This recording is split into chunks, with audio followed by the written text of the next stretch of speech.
Êtes-vous un parent pressé? Eh bien, osez la lenteur, ici maintenant avec moi. Je m'appelle Osanne Juteau et je suis maîtresse de la lenteur. Un message divin d'un oiseau mélodieux est appelé à venir nous parler. Je vais aller le chercher. Piou, piou, piou, piou, piou, piou. Et oui, c'est l'oiseau du printemps qui est annoncé, qui nous annonce le printemps demain, le 21 mars. Alors, c'est une saison douce qui s'annonce. N'est-ce pas, petit oiseau? Piou, piou, piou, piou. Merci d'annoncer le printemps, parce qu'on les entend, les oiseaux. On entend les oies des neiges qui reviennent du sud, qui vont faire un court arrêt au sud du Québec pour se diriger vers l'Arctique. On entend aussi les bernaches du Canada. Je vois aussi les grands troupeaux de volées d'oiseaux noirs, que ce soit les étourneaux, les écarouges à épaulettes, les quiscales. Alors, ils forment des grands nuages d'oiseaux noirs, moins colorés que celui-ci. Et je vois aussi les urubus qui planent en suivant des grandes colonnes d'air chaud. Alors, c'est magnifique le retour des oiseaux du printemps. Alors, voici mon oiseau du printemps à l'école de la lenteur. On va le placer ici. Le voici. Donc, pourquoi le printemps s'annonce doux et beau? Parce que, en fait, en ce printemps, c'est annoncé avec douceur d'avoir des grands changements. Je considère qu'on est dans des changements de choix. Alors, de choisir la lumière, de choisir Dieu, de choisir les valeurs chrétiennes qui sont basées sur la charité, l'entraide, l'humilité, l'amour de son prochain. Alors, je ne vous cache pas que je suis personnellement dans un cheminement spirituel qui guide mes connaissances que je développe sur l'histoire du christianisme, qui guide aussi mon attachement sur l'identité française, qui guide mes priorités, mes choix d'action au quotidien, qui guide aussi mes relations que je développe à travers les rencontres, que ce soit de parents, que ce soit de paroissiens, où je vais à la messe à chaque dimanche. Alors, je suis dans cette dynamique-là, personnelle, avec mes filles. J'ai 2 petites filles avec qui je fais l'école de la lenteur. Je fais aussi, disons, un catéchisme maison, que j'appelle, que le vicaire de ma paroisse appelle aussi. Alors, je n'impose pas ces valeurs-là à mes filles ni à mon conjoint, mais je pense que c'est par l'exemple que je développe dans ma vie que je vais peut-être transmettre ces valeurs-là chrétiennes. Alors, c'est mon souhait. C'est ça que je développe en ce printemps parce que nous sommes à l'heure des choix. Et la prière, je crois qu'elle est essentielle pour élever l'humanité vers un éveil qui est inévitable en fait. Parce qu'il y a, dans la compréhension, dans ce que j'ai cheminé entre le bien et le mal, ma quête de sens me guidait à croire en Dieu. Alors, je suis dans ces croyances et je vais vous expliquer un peu pourquoi. Alors, disons que dans mon cheminement spirituel, on est avec une certaine particularité, des traits de personnalité. Moi, je suis née une enfant dite sensible qui a développé une hypersensibilité avec un certain mal de vivre parce que la société qui m'entourait, le fait que j'écoutais les bulletins de nouvelles avec mes parents, il y avait plein de non-sens. J'étais perturbée en développant un mal de vivre vis-à-vis la destruction de la vie. Puis ça s'est développé vers une idée suicidaire, vers des comportements d'automutilation. Et par la suite, adolescente, j'étais beaucoup dans un refus du conformisme, puis un refus de m'associer à l'humanité. Alors pour moi, c'était encore un refus identitaire de m'attacher à l'humanité. J'ai été conditionnée là-dedans, dans ces pensées-là un peu noires, destructrices, qui étaient loin d'être positives. Fait que c'était peut-être un peu une aliénation de la pensée, alors que j'étais dirigée vers des pensées destructives. Fait que c'était un peu Satan qui se manifestait dans ma vulnérabilité. C'est comme ça que je le comprends aujourd'hui. Puis par la suite, après, on trouve dans la jeune vie d'adulte, pour moi en tout cas, une espèce de cause extérieure à soi pour militer, pour s'identifier qu'on a une valeur. Alors, se valoriser à travers une cause extérieure. Alors, je militais, jeune adulte, contre les changements climatiques, la perte de la biodiversité.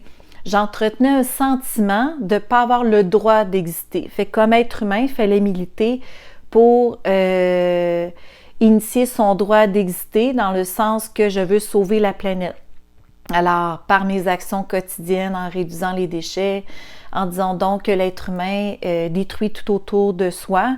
Alors, c'était encore une fois une pensée destructrice par rapport à mon identité divine et humaine, parce que nous vivons une identité humaine et divine à travers notre choix de vivre cette vie matérielle-là.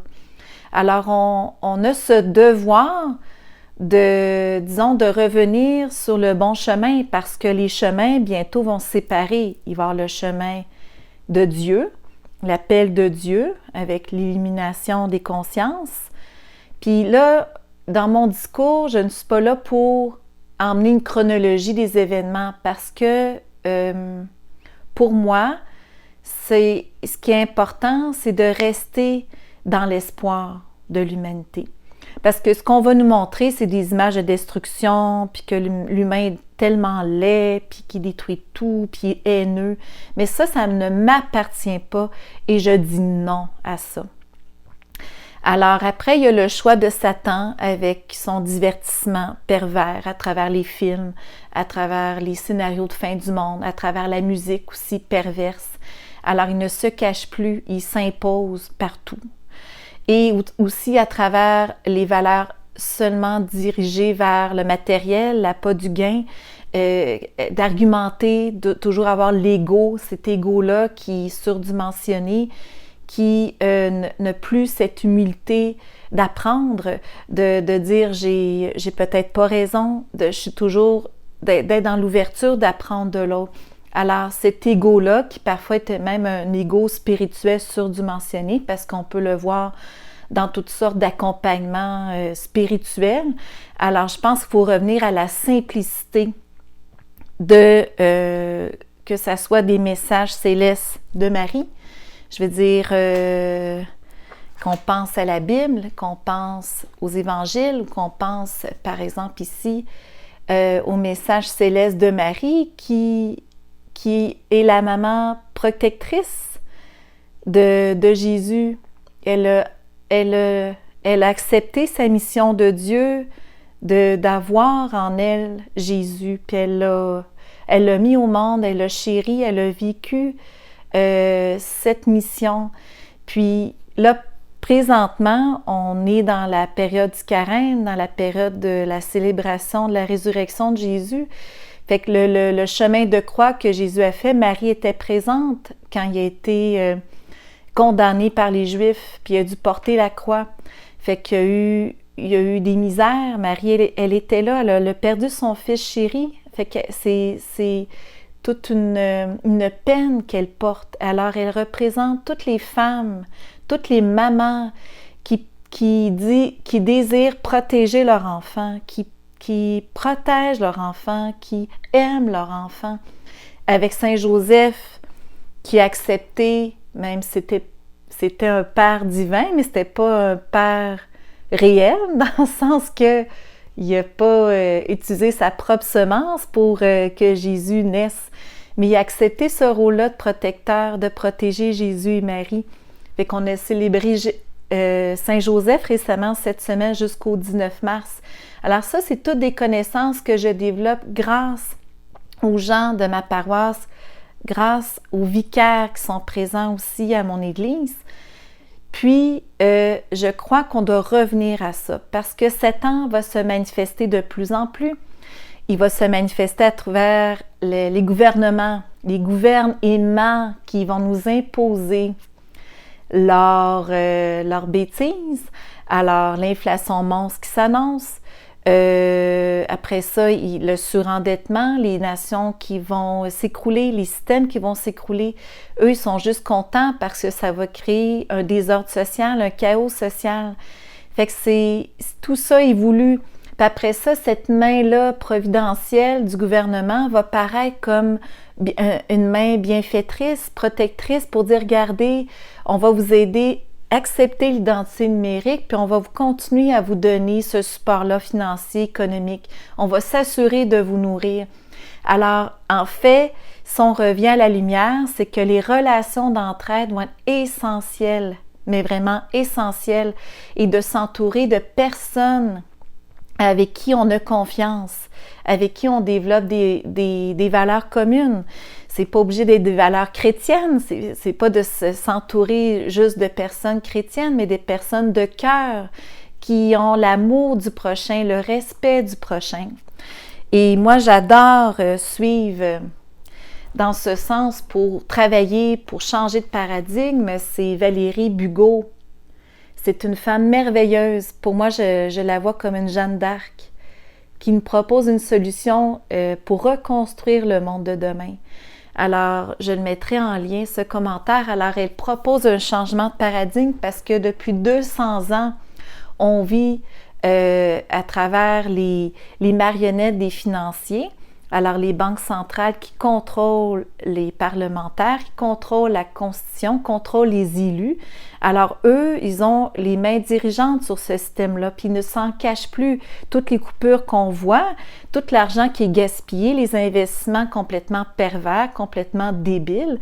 Avec, comme au Canada, on a Carney qui investit, je pense, 100 millions en Inde dans je crois en utilisant le fonds de retraite des retraités, des travailleurs fédéraux ou fédéral. Alors, ils ne se cachent plus de comment ils gèrent nos avoirs. Alors, ces marionnettes-là, les banquiers, dirigent les élus. Et alors, c'est des lobbies, c'est des oligarques qui dirigent tout ça. Et ça fait plus de 200 ans que cette histoire-là est construite. Alors, le système parlementariste que Valérie Bugeaud dénonce, c'est que ça existe depuis 200 ans. Alors, si on revient à l'identité française en France, eh bien, c'est que la France, qui a une histoire que je m'attache de plus en plus en l'écoutant, la comprenant de mieux en mieux, elle avait une identité française basée sur la royauté, sur monarchie, sur le droit divin, sur le droit naturel. Avant la Révolution française de 1789, c'était une succession de rois qui, normalement, devaient protéger le pauvre, devaient protéger le peuple. Alors, c'était ça un de ces rôles dictés par le divin. Alors, en donnant l'exemple que j'aime beaucoup suivre l'historienne Marion Sigaud, une femme remarquable, qui dit que, justement, en France, sous Louis XVI, par exemple, il y avait le taux du grain qui était fixé. Alors, le grain, des céréales, il était fixé à un prix et c'était les boulangers, c'était les ménagères qui allaient dans les lieux où ce grain-là était amassé pour être vendu à un prix fixe. Alors, c'était eux qui devaient se servir en premier avec une garantie du taux fixe pour que tout le monde mette du pain dans son assiette. C'était ça un des rôles du roi, de s'assurer que tout le monde mange. Et là, ensuite, à travers les décennies, à travers les différents rois, Louis XVI, il a été influencé à libérer le marché du grain. Parce qu'il y avait un endettement à l'intérieur de son fonctionnement. Alors, il y avait des dettes. Et les élus dans le sens, ceux qui étaient les plus illuminés, les conseillers, avec la nouvelle philosophie des Lumières, lui proposaient de libérer le grain. Alors, la libéralisation des marchés a fait en sorte que le grain a explosé. Alors, il y a eu une guerre des farines. Cette guerre des farines a causé des famines. Et ça, c'est écrit dans les archives et Marion Sigaud l'explique très bien, la guerre des farines. Alors, c'était pas vrai que l'époque des Lumières, à la Révolution française, a été menée par le peuple, a été menée par une clique de barons féodaux qui n'étaient pas contents de ne pas faire assez d'argent sur le dos du peuple, tandis que le roi s'assurait que le taux fixe du grain, que tout le monde pouvait manger. Alors, c'est ça, je pense qu'il faut réapprendre un peu l'histoire. Puis quand je fais le parallèle à mon histoire, comme québécoise, bien, je suis attachée à l'identité française. On est relié à la France. Puis pourquoi Dieu dit que la France est la fille aînée? Bien, c'est parce que c'est une des nations qui a, disons, mis en valeur les valeurs chrétiennes. C'est une des nations qui a fait rayonner le christianisme à l'intérieur de l'Europe. Avec, par exemple, Clovis, dans les années 500 après Jésus-Christ, qui s'est marié avec Clotilde, qui était une princesse plus du côté anglo-saxon et germanique. Alors, il s'est voué, il n'était pas du tout dans la religion catholique, il était un païen, fait qu'ici, il gagnait une guerre qui était immense, il demandait à Dieu de le soutenir. Il a gagné cette guerre, puis il a mené son peuple, tous ses peuples se sont fait baptiser, puis se sont reliés à la religion catholique, puis il a marié Clotilde, qui était une fervente catholique. Ils se sont mariés, puis ils ont formé le premier roi, la première reine de la France. Fait qu'on a cette histoire-là. Fait que la France, elle est reliée au christianisme. C'est ça que j'en comprends à travers mes lectures. Puis la beauté de ces valeurs, le beau, le vrai, le bon, à travers les métiers que la France a développés, à travers son architecture, à travers son histoire, sa culture. On est reliés comme Québécois à cette beauté-là française. Puis quand je lis l'histoire de la Nouvelle-France, alors notre histoire est beaucoup plus courte, ça part de 1534 avec Jacques Cartier, qui était soutenu par François Ier. Eh bien, j'ai lu, puis là c'est très succinct comme information, mais disons, l'hymne national de la Nouvelle-France dans ses débuts, c'était à la Clairefontaine. Alors cette chanson qui traverse le temps, qui est d'une beauté, « Je t'aimerai toujours ». À la Clairefontaine, j'irai abreuver dans ma fontaine et je t'aimerai toujours. C'est une berceuse que je chante à mes filles. Cette tradition orale va se perpétuer dans la beauté du langage, dans la beauté des images, dans la beauté de l'amour.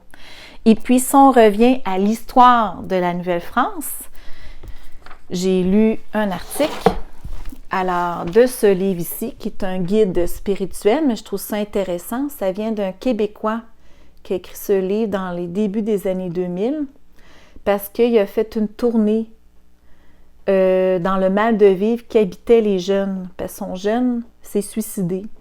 Alors, tu imagines comment tout est divin dans mon cheminement spirituel.